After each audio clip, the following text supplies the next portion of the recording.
ना से तो हाँ ही बेहतर है ना। जहाँ कल तक 4 काम में से एक भी नहीं कर पा रहे थे, कम से कम आज एक की शुरुआत तो कर दी है। ना से हाँ हर दिन बेहतर है।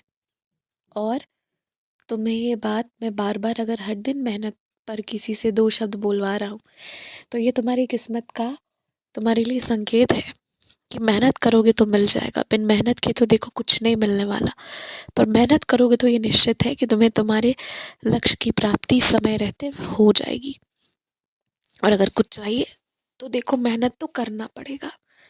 ये जो भी सफर के दौरान आते जाते का समय तुम्हें मिलता है ना, खाली समय, उसे ना बर्बाद मत करो। उसमें अपने कोई ज़रूरी काम करो। अगर तुम समय को तवज्जो देना शुरू कर दोगे, तुम समय को अहमियत देना शुरू कर दोगे, तो तुम्हारा समय अच्छा हो जाएगा। देखो, समय का अहमियत देने का मतलब ये नहीं है कि तुम बिल्कुल मनोरंजन नहीं करोगे, तुम मन हल्का नहीं करोगे, ऐसी कोई बात नहीं है। लेकिन अधिकांश समय जो तुम मन हल्का करने में मोबाइलों में घंटे लगा देते हो ना, उस पर काबू पाना है। समय कहाँ बर्बाद हो रहा है, कहाँ निकल जा रहा है, इस पर काबू पाना है। और कौन से काम तुम कैसे कैसे निपटा कर पूरे कर सकते हो, इस चीज़ पर ध्यान लगाना है। अगर ये 2-4 चीज़ें तुमसे हो जाती हैं, तुम इन चीज़ों पे ध्यान दे देते हो, सफ़र के दौरान बचे हुए खाली समय में क्या कर सकते हो। हर वक्त देखकर पढ़कर ही काम करने का मन नहीं होता, कभी कुछ सुन कर कर सकते हो, कभी ज़रूरी चीज़ें सोच कर समझ कर रख सकते हो मन में, बहुत कुछ है। तो कैसे उस समय को, उस खाली समय को तुम्हें उपयोग करना है, ये सोचो।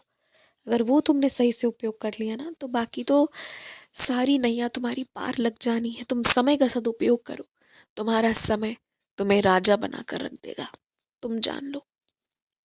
शिरडी से तुम्हारे लिए प्रसाद आने वाला है, इसलिए नहीं कि तुमने मंगवाया है या तुम्हारी चाहत थी, बल्कि इसलिए आ रहा है क्योंकि किसी का तुम्हारे लिए प्रेम है। प्रेम भरा प्रसाद शिरडी से तुम्हारे लिए आएगा। और साथ ही साथ मेरी एक तस्वीर भी आएगी, संभाल कर अच्छे से अपने घर पे रखना।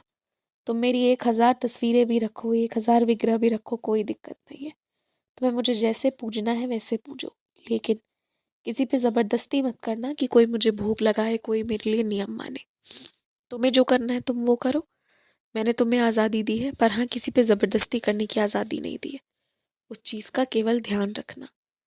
खूब खुश रहो। बहुत थके हुए से लग रहे हो, आज तुम्हें जल्दी काम निपटाना है, फिर मेरी सचरित को श्रवण करना है और उसके बाद तुम्हें सो जाना है।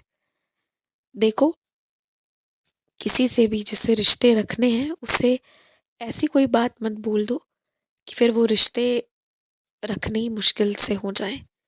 तो अपनी जीवा पर काबू तुम्हें रखना है, सामने वाला खुद काबू कर लेगा। तुम खुद पर काबू रखो।